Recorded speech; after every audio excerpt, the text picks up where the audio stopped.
नमस्कार नमस्कार, शुभ संध्या। स्वागत है आप सभी का संस्कृत बाय सागर सर इस यूट्यूब चैनल पर। और यूपी टेट का आज पेपर संपन्न हो गया है। सेकंड पेपर का यानी second paper set D set है। ठीक है, इसका हम आंसर की देखने जा रहे हैं। ठीक है, तो बहुत ज़बरदस्त पेपर आया है, बहुत इजी पेपर आया है, बहुत अच्छा आप लोग करके आए हैं, मुझे उम्मीद है। देखिएगा, फर्स्ट क्वेश्चन की तरफ बढ़ते हैं। 61वें प्रश्न को देख लेते हैं। ठीक है, सबसे पहले ध्यान से देखिएगा प्रश्न को। अधोलिखित पदों में से कौन सा प्रगृह्य संज्ञक वर्ण है?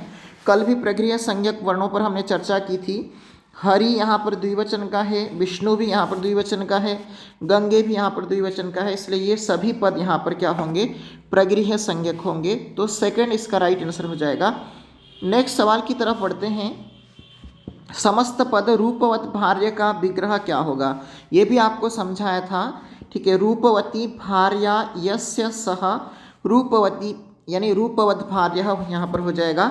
बहुब्रीहि समास होने के कारण से यहाँ पर सी इसका राइट आंसर हो जाएगा, ध्यान रखिएगा। ठीक है, और अगले सवाल की तरफ बढ़ते हैं। 63वें सवाल को देखिएगा। हन धातु लट लकार प्रथम पुरुष बहुवचन का रूप क्या है? कल या परसों में आपको मैंने टेलीग्राम पे इसका धातु रूप भेजा है। लट लकार प्रथम पुरुष बहुवचन की बात कर रहा है, तो यहाँ पर घ्नन्ति रूप बनता है। ये धा नहीं है, ये घा है, ध्यान रखिएगा। घ्नन्ति बनेगा प्रथम पुरुष बहुवचन में। अक्ष उहिनी में संधि कौन सी होगी, आपसे सवाल पूछ रहा है। ठीक है, तो यहाँ पर वृद्धि संधि होगी अक्षौहिणी, यहाँ पर ध्यान रखिएगा। गुण संधि को बात करके यहाँ पर अक्षौहिणी वृद्धि संधि होती है। ठीक है, अगले सवाल की तरफ बढ़ते हैं। कौन सा स्वर ह्रस्व नहीं होते हैं?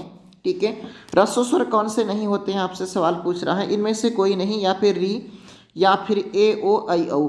ये जो चार है ना, ये ए ओ ऐ औ, इनके ह्रस्व स्वर नहीं होते हैं, ध्यान रखिएगा, ये ह्रस्व नहीं होंगे।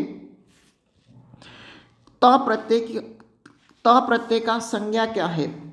त और तवतु प्रत्यय की निष्ठा संज्ञा आपको बतलाई थी। यहाँ पर थर्ड इसका राइट आंसर हो जाएगा। लुट लकार का प्रयोग होता है, यहाँ पर लुट लकार पूछा है, ध्यान रखिएगा। लुट लकार, इसलिए मैंने आपको 10 लकार बताए थे क्लास में, ठीक है ना, तो ये ध्यान रखिएगा। लुट लकार आपसे पूछा है, तो यहाँ पर ये अनद्यतन भविष्यत के अर्थ में होता है। ठीक है, अनद्यतन भविष्यत अर्थ में होता है जो लुट लकार है। बी इसका राइट आंसर हो जाएगा। इनमें से कौन सा स्वर नहीं है, आपसे सवाल पूछ रहा है, तो यहाँ ध्यान रखिएगा। स्वर पूछ रहा है तो ये ल यहाँ पर आधा है, इसलिए स्वर नहीं है। अगर री होता तो ये स्वर होता। ठीक, तो ये ध्यान रखिएगा। अगले सवाल की तरफ बढ़ते हैं। 68 तक हो गया है। 69 प्रश्न संख्या को देखते हैं। कहा कि चक्रपाणी में कौन सा समास है? ठीक है, चक्रम पाणौ यस्य सह चक्रपाणी बहुब्रीहि समास हो जाएगा। द्रक्षतः, ठीक है, तो यहाँ पर दृश्य धातु का लिट लकार का रूप है। यहाँ पर दृश्य धातु का कौन सा रूप आपसे पूछा है, तो द्रक्षति, द्रक्षतः, द्रक्षन्ति प्रथम पुरुष द्विवचन का रूप है।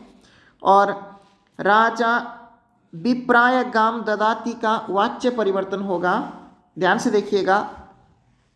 राज्ञा विप्राय गाम दीयते, राज्ञा विप्राय गौ दीयते, और राज्ञा विप्रेण गाम दीयते, और राज्ञा विप्रेण गौः दीयते। यहाँ पर आपसे सवाल पूछा है, तो इसलिए ध्यान से देखिएगा।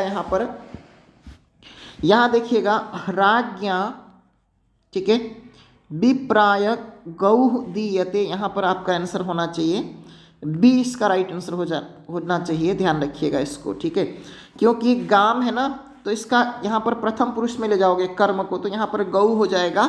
ठीक है, तो इस परिप्रेक्ष्य में यहाँ पर आपका आंसर क्या हो जाएगा? यहाँ पर आपका बी इसका राइट आंसर हो जाएगा। नेक्स्ट सवाल की तरफ बढ़ते हैं। गुरु शिष्यम पाठेति का वाच्य परिवर्तन होगा। यही वाक्य आपको ट्रांसलेट भी करवाया है, अगर याद हो तो आप लोगों को। ठीक है, गुरुणा शिष्य, देखिएगा, गुरुणा शिष्य पाठ्यते, यहाँ पर इसका राइट आंसर हो जाएगा फोर्थ।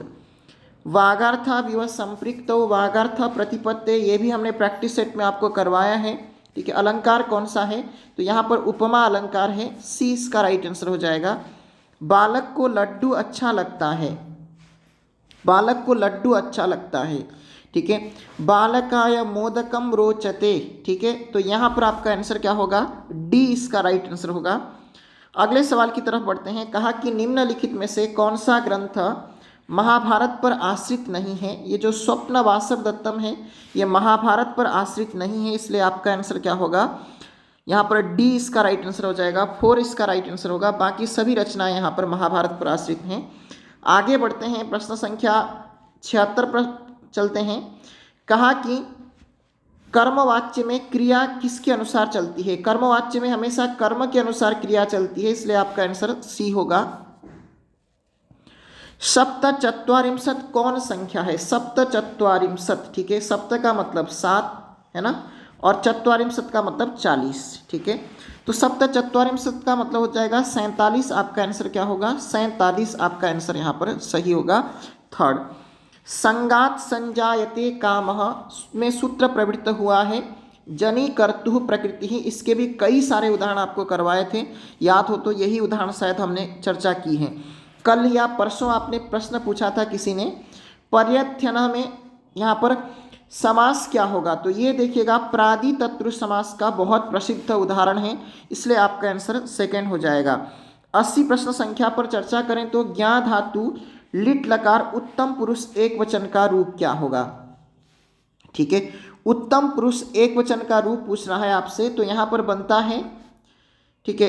ये देखना पड़ेगा, हमको लग रहा है कि इन दोनों में से एक होना चाहिए। वैसे तो यज्ञों हमको सही लग रहा है, एक बार कंफर्म करके पिन डाल दूंगा, पिन मैसेज डालूंगा, ठीक है। यज्ञों होना चाहिए वैसे, ठीक है। और यज्ञिरे ये देखना पड़ेगा मुझे भी, ठीक है। लभ धातु लोट लकार उत्तम पुरुष एक वचन का रूप है, तो यहाँ पर लभई बनता है, ठीक है, लभई बनता है। डी इसका राइट आंसर हो जाएगा। शिक्षार्थियों में किस विधि के द्वारा सर्वाधिक रुचि जागृत किया जा सकता है। आपसे सवाल पूछ रहा है कि किस विधि के द्वारा सर्वाधिक रुचि जागृत किया जा सकता है। दृश्य श्रव्य, ये दृश्य श्रव्य सामग्री के द्वारा, देखिएगा फिल्म के द्वारा ये केवल मनोरंजन प्राप्त होता है, यहाँ पर, ठीक है, रुचि जागृत करने की बातचीत की गई है, तो इसलिए आपका आंसर यहाँ पर सी होगा, राइट। देखिएगा इसको पढ़ें तो परेशान उपकरणम एवं परोपकार इति कथ्यते, यानी दूसरों का उपकार करना ही परोपकार कहलाता है। परोपकरणम मानवानाम एक सात्विक सद्गुण स्वीकृतः। परोपकरण मानव का एक सात्विक गुण है, और परोपकार सद्गुणेन मानवेषु सहयोग भावना वर्धते। परोपकार रूपी सद्गुण से मानवों में सहयोग की भावना बढ़ती है। यदि वयम परेशान जनानाम उपकारम करिष्याम, यदि हम दूसरे लोगों का उपकार करें तर्हि परेपि अस्माकं हितम विधास्यन्ति, दूसरे लोग भी हमारे हित करेंगे। और कहा कि परस्पर उपकरणेनैव अस्माकं कल्याणं भवितुं शक्यते। तो कहने का तात्पर्य है कि एक दूसरे की सहायता से ही हमारा कल्याण हो सकता है। जन कल्याणाय एव सत्पुरुषाः मनसा वाचा कर्मणा च परोपकार रता दृश्यन्ते, यानी जन कल्याण के लिए ही मन कर्म और यानी वचन से जो है सत्पुरुष परोपकार के रूप में लगे हुए होते हैं। और सत्पुरुषाणाम संपत्तयः परजीवेभ्यः एव भवन्ति, सत्पुरुषों का जो संपत्तियां होती है वो दूसरों के लिए होती हैं। और धर्मशास्त्रेषु परोपकारस्य महत्वं विशद रूपेण वर्णितम, धर्मशास्त्रों में परोपकार का विशद रूप से वर्णन प्राप्त होता है। और सत् परोपकारी तु स एव भवति, सत् परोपकारी वही होता है यह स्वार्थम विहाय परेशान हित साधने रमते, अपने स्वार्थ को छोड़ करके दूसरों के हित साधन में तत्पर रहता है। अनेकानि उदाहरणान्यपि तत्र दृश्यन्ते, यहाँ पर अनेक उदाहरण है। महर्षि दधीचि रंतिदेव किस मतलब को कौन नहीं जानता है। और कहा कि प्रकृतिरपि परोपकारतया दृश्यते, यानी प्रकृति भी परोपकार के ही रूप में मतलब अपने आप को रखती है। और नद्यः परार्थमेव जलम वहन्ति, नदियाँ जो है दूसरों के परोपकार के लिए ही जल को वहन करती हैं। वृक्षः परहिताय एव फलन्ति, वृक्ष जो है दूसरों के हित के लिए ही मतलब फलते हैं। और कहा कि फल देते हैं। गावः स्वदुग्धम परेभ्यः एव यच्छन्ति, और गायें जो है दूध भी मतलब दूसरों के परोपकार के लिए देती हैं। और परोपकार रूपम सद्गुणम सदैव उपार्जय, परोपकार रूपी सद्गुण जो है हमेशा उपार्जन करना चाहिए। परोपकार भावनैव अस्माकम, और अस्माकम देशस्य च कल्याणम भवितुं शक्नोति, परोपकार की भावना से ही हमारे देश का और हमारा कल्याण संभव है। सत्पुरुषाणाम संपत्तयः भवन्ति परजीवेभ्यः। डी इसका राइट आंसर हो जाएगा। सत्पुरुषों का संपत्ति जो है दूसरों के लिए होती है। सदैव में संधि कौन सी है? वृद्धि संधि है।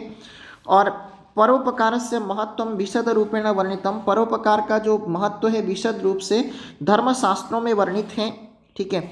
और यहाँ पर धूता पात्र है, धूता वृक्ष कटिकम के पात्र है, ये प्रश्न भी हमने चर्चा किया था। गंगा यमुना के संगम का जो वर्णन प्राप्त होता है वो यहाँ पर रघुवंशम में प्राप्त होता है। ठीक है, ए इसका राइट आंसर हो जाएगा। भवच्छिद त्र्यंबकपाद 500 में भवच्छिद किसका विशेषण है? तो यहाँ पर त्र्यंबकपाद का विशेषण हो जाएगा इसका। और यमक अलंकार होता है सार्थक वर्ण समूहों की पुनरावृत्ति होने पर, यहाँ पर यमक अलंकार होता है ईषत् पृष्ठः अंतस्थानाम कहा गया है। तो 90 का यहाँ पर आपका आंसर क्या हो जाएगा? थर्ड इसका राइट आंसर हो जाएगा। एक प्रश्न रह गया, एक प्रश्न का जवाब जो है मैं आपको उसमें पिन मैसेज डाल करके आपको प्रोवाइड करूंगा। ठीक है, एक बार चेक करना पड़ेगा। ठीक है, अभी के लिए फिलहाल इतना ही। धन्यवाद आप सबका। स्वस्थ रहिएगा, सुरक्षित रहिएगा। पेपर कैसा रहा एक बार कमेंट करके ज़रूर बताइएगा। धन्यवाद आप सबका।